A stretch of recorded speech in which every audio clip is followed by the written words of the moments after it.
Hoje vamos falar de alguém que entende de casas em várias dimensões. Está habituado a passar projetos do papel para a realidade e nós vamos falar de alguns deles. Mas é na liberdade criativa que ele também se deixa levar. Tem comigo David Oliveira. David, obrigado por estares aqui comigo para esta conversa. Eu começava por perguntar: querias ser arquiteto quando fosses grande? Quando era pequeno, o meu pai levava peças de madeira para casa e para arder e brincava com essas peças. Formava Montavas espaços e ali. fazia casinhas. E acho que foi o primeiro momento que eu comecei a perceber, uau, eu gosto mesmo muito de criar espacinhos pequeninos. E houve outros momentos quando era criança que fazia na terra caminhos. Ou seja, eu gostava de ver uma cidade a funcionar. Eu agora olhando para trás, estas eram experiências que ia tendo e depois não fazia sentido delas. Eu agora olho para trás e vejo este gosto de ver as coisas a funcionar, quase como um ecossistema ali a funcionar de pessoas. E eu acho que isso depois, à medida que fui crescendo, fui dando sentido a isso e fui começando a perceber, olha, se calhar a arquitetura pode ser uma área, entre muitas outras que eu poderia ter seguido, não é? E agora já crescido, achas que fez sentido essa área?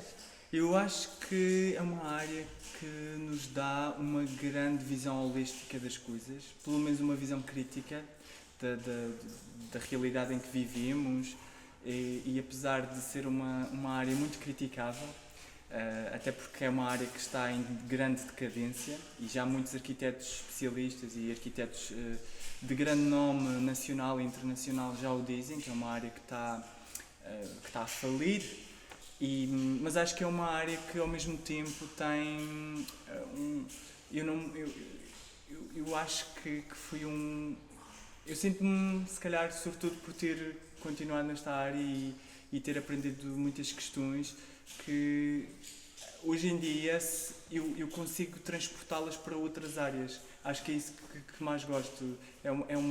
Estudar arquitetura foi estudar outras áreas, fui perceber outras áreas para começar a intervir. Portanto, isto levou-me a outros projetos criativos.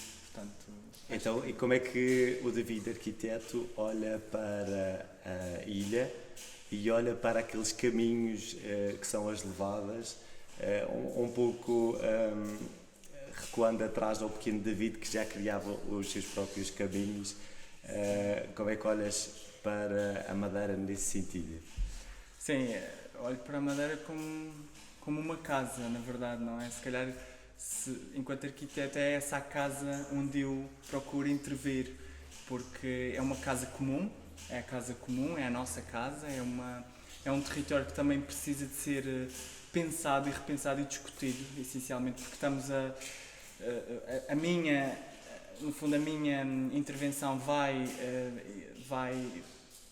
afetar a tua e, portanto, há aqui este pensamento comum que é necessário e lá está, isso foi uma coisa que se perdeu ao longo dos anos e também lá está, ganhamos outras coisas, mas o que se perdeu foi o sentido de comunidade que havia antes.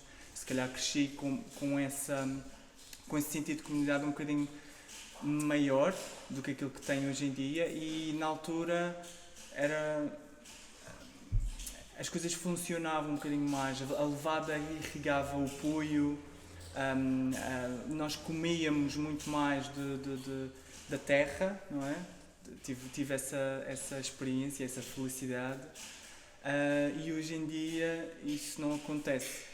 Claro que eu não quero ter uma perspectiva saudosista ou romantizada do passado, porque a verdade é que as pessoas viviam com uma grande dificuldade. Nos anos 50 era um território sobrepovoado, a Madeira, e eu acho que também tínhamos que resolver muitos dos problemas que tínhamos nessa época. Só que acho que nesse processo de solução ou de transformação, muitas das células boas foram à vida também. Acho que houve aqui uma limpeza até de valores comunitários, de valores de ligação à terra, e à própria casa, não é? Aquilo que chamamos a nossa casa que se calhar estão a prejudicar a nossa vida hoje em dia.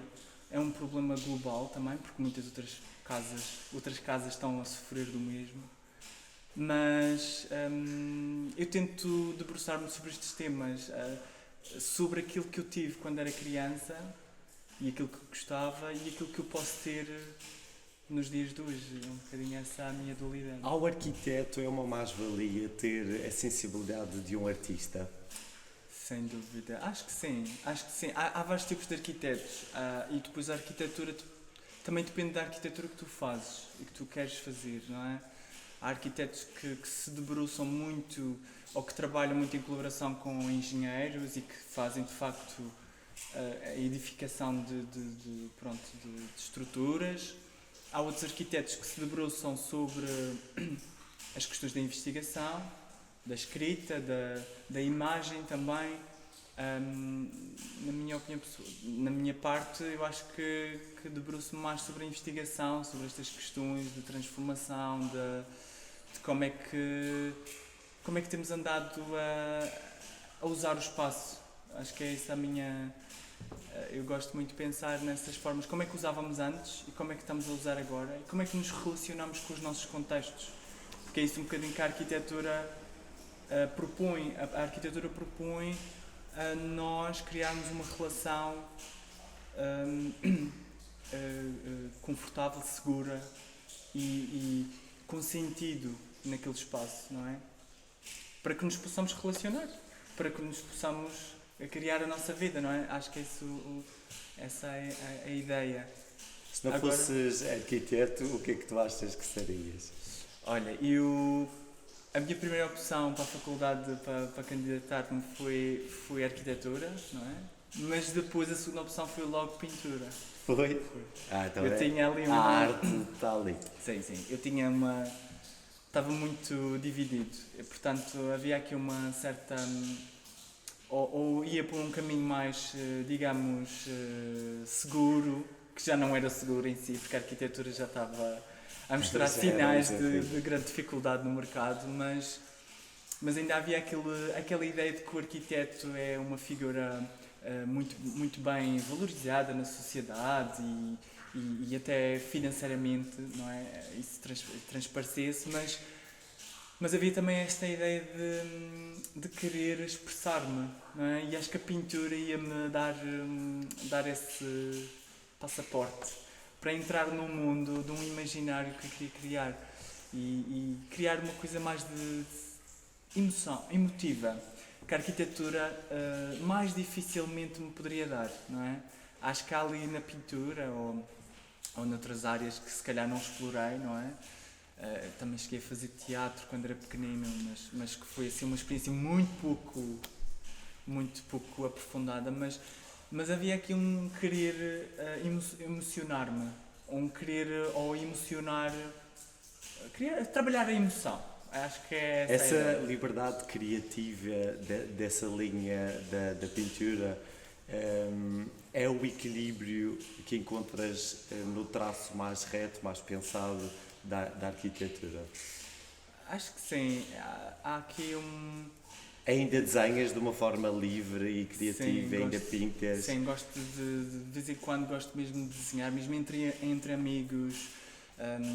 Volta e meia, aliás, tenho sempre o meu caderninho que aponto, em que escrevo, desenho, faço esquemas, ou seja, o desenho é uma ferramenta muito poderosa que eu quero sempre que me acompanhe. Quase característica. Sim, eu acho que se demorei tanto tempo a desenvolvê-la, porque eu acredito que se possa desenvolver. Há pessoas que pensam que eu não tenho jeito para isso. Pois, nós éramos 5 lá em casa, com as minhas irmãs, e eu era o único que não desenhava nada de jeito. Sério? Sim, então depois de ter ido para o secundário e depois de ter trabalhado mesmo arduamente no desenho, comecei a criar. E isso foi por acaso o primeiro momento em que eu percebi-me que os resultados vêm mesmo com o trabalho. Com o trabalho. Porque tive uma professora incrível, a Dominga Espita, que ela dizia, ela era professora de desenho, mas acho que ela foi mais professora da vida, porque ela dava lições. São importantes. Super. Ela dava lições de vida mesmo. Ela dizia as coisas com que as pessoas trabalho. É mesmo. E aquela perseverança de estar ali sempre a insistir naquele tema. E depois também na faculdade o desenho, em que tivemos 3 anos, eu tive 3 anos de desenho, porque também quis, houve uma parte que foi opcional, mas quis mesmo desenvolver essa parte e depois os resultados começaram a vir. Acho que foi isso, e o desenho para mim lá está, é uma ferramenta que é super operativa. E lá está, tem-me levado também a outros projetos que é o desenho, que é a linha que une isto tudo, na verdade. Então, falaste de perseverança, trabalho, sensibilidade e, de alguma forma, criar um espaço que nos liga uns aos outros. Fala-me um pedacinho da t-shirt que tens vestida. Sim, exato. Isto é um projeto que começou muito organicamente, na verdade, porque foi uma brincadeira que tive com a minha mãe. Ela encontrou uma senhora que bordava, de 82 anos, aqui do Estreito de Camarlobos, e ela fazia velhões, que são os tradicionais casais que dançam o bailinho da madeira, bordados em bordado de madeira. E o que é que eu pensei? Porque esses velhões eram sempre bordados no lencinho e ficava muitas vezes guardado nas gavetas e isso tudo. E eu pensei em levá-lo para uma t-shirt, porque não, quase que deitá-lo para a rua, não é? E depois a partir daí amigos e familiares gostaram e foram gostando e foram pedindo. E depois a partir daí comecei a ir para o mercado para vender, para tentar, só para brincar um bocadinho. E a partir daí as pessoas gostaram bastante, acharam interessante a forma como eu levava o bordado de madeira da gaveta do armário para a rua, não é? Porque a t-shirt tem quase que esta, não é? É um elemento muito democrático, porque todas as pessoas têm, conseguem ter, mas ao mesmo tempo sai muito à rua, não é? As pessoas muitas usam. E a partir daí comecei a desenhar outros elementos da ilha, como é o caso aqui do maçaruco, que é uma flor endémica da Madeira, que só existe na Madeira. Mas muito bem feitinha. Sim, aqui os seus... muito bem feitinha. As suas técnicas... Foi voltar a trazer um pouco a tradição de uma forma atual, para a rua e perceber que, de alguma forma, ainda há espaço para... as pessoas ainda estão receptíveis ao bordado. Sim, acho que as pessoas querem o bordado... As pessoas querem que o bordado faça sentido no dia-a-dia delas, não é? E o que nós encontramos muito, a parte tradicional, é o bordado para a mesa de jantar, ou seja, o bordado está muito num momento especial que muitas vezes é raro. E fica muitas vezes guardado. É uma peça tão especial que às vezes esta ideia de levá-lo para o dia-a-dia e que as pessoas conseguissem usá-lo e lá está, adaptá-lo e torná-lo um bocadinho minimalista, porque também a ideia é que as bordadeiras não fiquem semanas a bordar um bordado e a receber tão miseravelmente. A ideia é que criar aqui um equilíbrio, não é, entre aquilo que é bordado e aquilo que as horas que elas despendiam, que também eu consigo despender, não é? Há aqui um repensar de uma indústria de bordado que dominou muito o mercado madeirense e que trouxe consequências que hoje em dia estão bastante visíveis, que é um gradual desaparecimento de bordadeiras e do bordado. Portanto, há aqui uma tentativa de recuperar um bocadinho esta tradição, uma tentativa. Não estou a dizer que... Eu diria que está a resultar. Eu já comprei uma t-shirt, portanto... Não, mas é um esforço que acho que muitas pessoas, e surpreendeu-me bastante, porque muitas pessoas querem manter. Há muita... Essa vontade. Sim, há muita vontade das partes das bordadeiras, das pessoas que também compram as peças, como tu, não é? Que reconhecem que é uma tradição muito, muito nossa, que é uma tradição que ao mesmo tempo pode ser inovação. que é isso que mais me Exatamente. cativa, que é como é que se consegue tirar isto do passado, porque também não gosto de estar a romantizar o passado, que é uma coisa que tendemos muito para fazer isso, e é perigoso. Eu acho O que é que a avó tem a ver com o projeto Balha? A avó foi uma pessoa que me ensinou muita coisa, desde plantar uma sementinha da maçaroca, do milho, e fazê-la crescer e acompanhá-la a fazer crescer, que foi uma coisa que também me marcou muito. Se calhar foi por isso que também fiz a tese de mestrado sobre a viticultura, a paisagem da vinha, que também foi era uma planta que a minha avó cuidava muito para obter o vinho, e lá está, como muitas avós madeirenses e muitos avós e muitas famílias. Mas ela ensinou-me muitas coisas sem sequer estar a falar comigo, que é isso que os avós às vezes fazem, não é? O que eles estão a fazer, se nós prestarmos um bocadinho de atenção, nós estamos a absorver imensa coisa. E no meu caso era ela a abordar. Era uma coisa que nem sequer tinha tentado. Fiz uns bordados quando era pequeno, ou porque chovia muito e tínhamos que estar dentro de casa, ou porque estávamos aborrecidos e não tínhamos ninguém para brincar, e arranjava sempre formas de me entreter, não é? Acho que tenho sempre este lado que às vezes é um bocadinho inquieto, sim. Dizem que é normal dos artistas. Se te considerares artista, estás dentro da normalidade.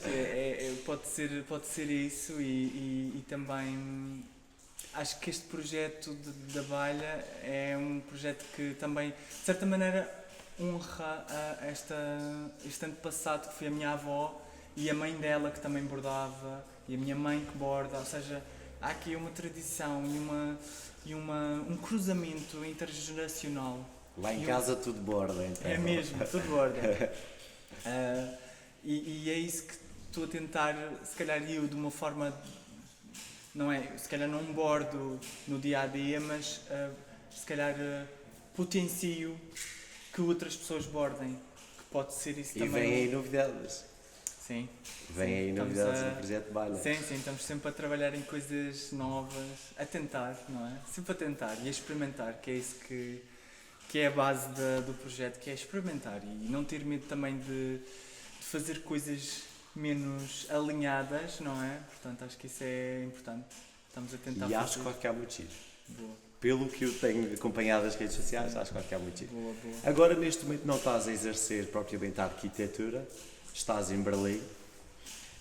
O que é que Berlim, estar fora, de que maneira pesa na importância que tem a ilha, que tem a casa, para ti? Sim, o ir para fora é uma tentativa de querer aventurar-me noutros territórios, não é? De querer também adquirir outros conhecimentos que se calhar aqui seria mais difícil. E é uma cidade que é intensa, é exigente também. Inspiradora. Sim, sobretudo, porque tem muitas culturas, tem muitas pessoas novas a fazerem coisas que vão para além da criatividade, não é? E acho que isso não sei se é uma fase por agora de estar em Berlim, mas acho que pode ser lá está, é uma semente que estou a plantar e que pode crescer e lá está, é experimentar, tentar ver o que é que isto resulta, mas sempre com um pé na madeira. É um pé cá, outro pé lá. É um bocadinho esta tentativa de querer cidade e meio rural ao mesmo tempo, porque acho que os dois são um espectro bastante, como é que eu digo, interessante e que me alimenta bastante, porque quando estou num sinto a falta do outro e às vezes por agora acho que aos 30 não tenho que escolher, não é, permanentemente, mas sim, por agora estou cá de visita, não é, mas Berlim vai ser a casa nos próximos tempos. Nos próximos tempos, exatamente. Sim. Como é que tu olhas para o futuro da tradição, para esta geração? sem querer estar a tentar adivinhar o que vai acontecer, mas na tua opinião, como é que achas que o futuro pode ser nesse sentido? Ui, isso é uma pergunta mesmo. É difícil. Mas acho que nós estamos um bocadinho. Às vezes nós vemos as coisas e não queremos é admitir, não é? Mas eu tento ser bastante otimista. Porque. Mas Tentas mesmo, ser otimista porque, de alguma forma, a primeira coisa que naturalmente acontece é o lado negativo das coisas. E por isso tentas ser otimista. Não, eu acho que pode ter a ver com o ser crítico. Porque é muito fácil criticar, mas depois uma pessoa tenta ser otimista, não é? Mas eu acho que aqui, nesta casa que fui durante 4 anos, em que voltei para a Madeira, voltei a encontrar-me com este espaço que tinha estado fora, tinha estado no Porto, tinha estado na Noruega, e portanto voltar aqui, voltar a este lugar dos meus traumas, das minhas melhores memórias, de tudo, não é? Deste saco cheio de emoções, foi importante para começar um bocadinho a selecionar e perceber o que é que poderia, de que maneira que eu podia fazer sentido e habitar este espaço de uma forma mais leve, não é? Otimista, não é? Otimista. E eu acho que nós tendemos a ser os mais críticos das nossas próprias casas, não é?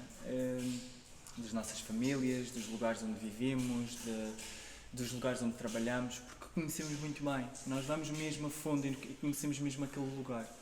No meu caso, eu vejo, a pensar no futuro, nessa pergunta do futuro que fizeste, eu acho que há aqui um futuro que exige consciência, que exige que sejamos um bocadinho mais conscientes do que é que estamos a fazer, do que é que estamos a comprar, do que é que estamos a ler, do que é que estamos, quais são as fontes que nós estamos a usar para discutirmos política, para discutirmos ideias, para discutirmos filosofias de vida, valores.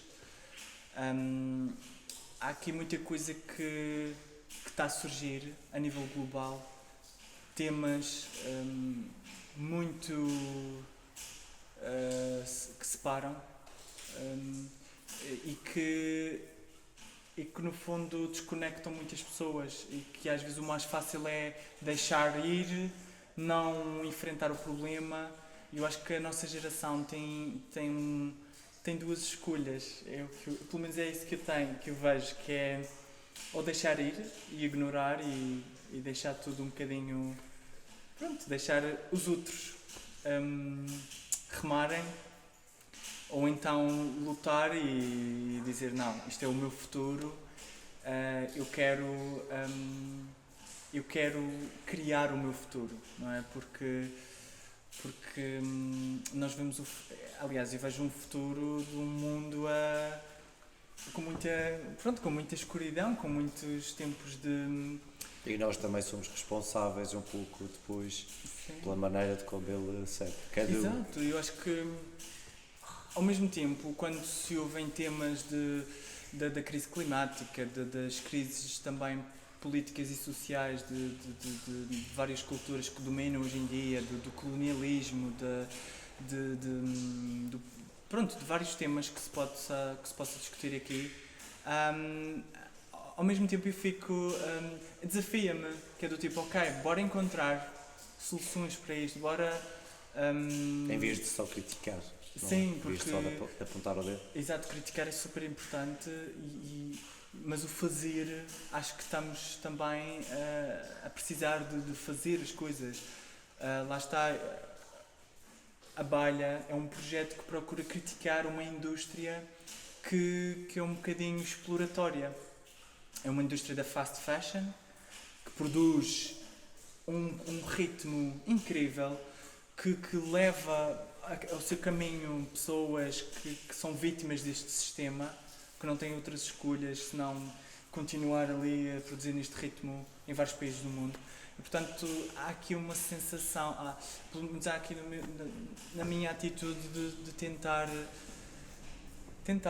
criar possibilidades diferentes, porque eu acho que de outra maneira não faz tanto sentido. Acho que é isso. E aos 30 anos, qual é o balanço que se pode fazer? Eu sinto que ainda tenho muito por fazer. Eu gostava de me dividir em 4 para fazer as coisas que quero fazer, porque acho que somos educados a experimentar muita coisa. A experimentar, por exemplo, mesmo na escola estudamos num dia, a gente tinha a aula de geografia, a aula de francês, a aula de ciências naturais, a aula de físico-química, a aula de desenho. Aquilo era incrível poder passar por essa. Sim, mas era uma bomba de informação que eu não conseguia absorver. Claro.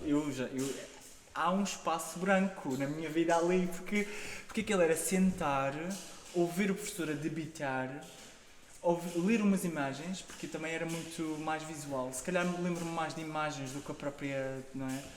E isso foi uma fase em que, se calhar, e fomos educados a ser assim, a ser muito, ok, vamos agora mudar para este tema e vamos para aquele tema. Depois vamos para o mercado de trabalho e nós não conseguimos aguentar num tema só. Queremos andar aqui a continuar a explorar coisas diferentes, que acho que é isso que... E então, achas que é esse o futuro? Um David em vários Davids? Como o mercado também muda tanto, há áreas que ascendem de uma forma brutal e que depois no outro dia acho que o mercado é muito mais instável e isso obriga a que tenhamos que ter esta flexibilidade de manobrar e encontrar formas de sobreviver, não é? De encontrar, acho que capacitar-nos com estas ferramentas que vão, lá está, é arquitetura, mas depois não faço arquitetura, mas depois tento aproveitar os conhecimentos da arquitetura para levar para outras áreas que depois me permite sobreviver nesta selva que é o mercado. Não é? Podemos ficar descansados que apesar de estares em Berlim neste momento, o projeto Baila vai continuar. Sim, isto é um projeto que é-me muito querido. Eu acho que acho que a Baila é um laço que eu tenho com a Madeira, não é? Com a minha mãe, com a senhora Sara, com a Dorina, com todas as pessoas com quem colaboro. E que me vão prendendo aqui, que vão-me. Não é? Acho que é. E também não quero deixar de vir cá, apesar de ser bastante crítico e às vezes duro com esta casa, não é? Mas acho que é um criticar porque eu acredito que se consiga fazer melhor, porque nós presenciamos coisas hoje em dia que estão a precisar de abrandarem um bocadinho mais a questão da economia turística, a exploração, toda esta expropriação que está a acontecer é assim um bocadinho difícil, mas pronto. David, muito obrigado. Obrigado. A entrevista fica por aqui, mas a conversa foi muito boa. Boa. Obrigado por teres aceito o nosso convite.